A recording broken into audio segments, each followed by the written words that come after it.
बिहार विधानसभा में सम्राट सरकार का शक्ति प्रदर्शन, ध्वनि मत से पास हुआ विश्वास मत प्रस्ताव। नमस्कार, आप देख रहे हैं सिटी पोस्ट लाइव। मैं हूं सृष्टि राज। बिना वोटिंग के पास हुआ विश्वास मत। जी हां, बिहार विधानसभा के विशेष सत्र में मुख्यमंत्री सम्राट चौधरी ने अपना विश्वास मत प्रस्ताव पेश किया, जो ध्वनि मत से पारित हो गया।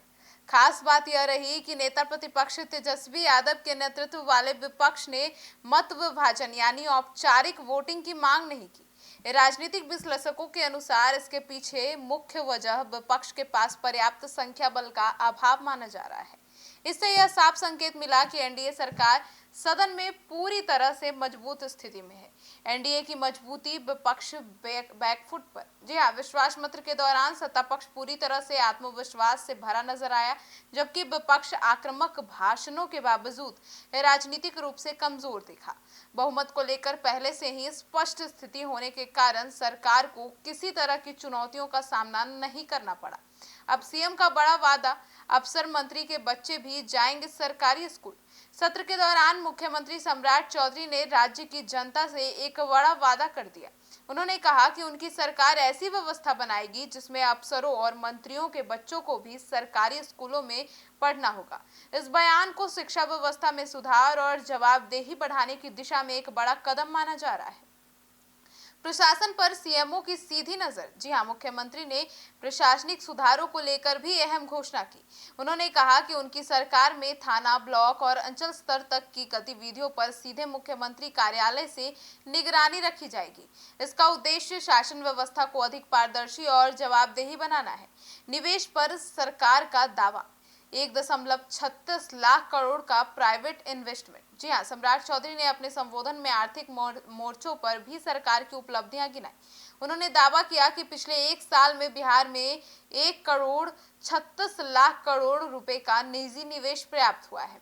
यह आंकड़ा राज्य में विकास और रोजगार के नए अवसरों की संभावनाओं को दर्शाता है। अब CCC पर भी सख्ती होगा, यानी कि क्राइम, करप्शन और कम्युनलिज्म पर जो जीरो टॉलरेंस होगा। मुख्यमंत्री ने स्पष्ट किया कि उनकी सरकार CCC यानी कि क्राइम, करप्शन और कम्युनलिज्म के खिलाफ सख्त रुख अपनाएगी। उन्होंने कहा कि इस मुद्दे पर किसी भी तरह का समझौता नहीं किया जाएगा और कानून व्यवस्था को प्राथमिकता दी जाएगी। तेजस्वी पर पलटवार भी किया गया और सत्ता किसी की बपौती नहीं है, यह भी कह दिया। जी हां, तेजस्वी यादव के लालू की पाठशाला वाले बयान पर मुख्यमंत्री ने तीखी प्रतिक्रिया दे दी। उन्होंने कहा कि सत्ता किसी की बपौती नहीं होती, बल्कि यह जनता के आशीर्वाद से मिलती है।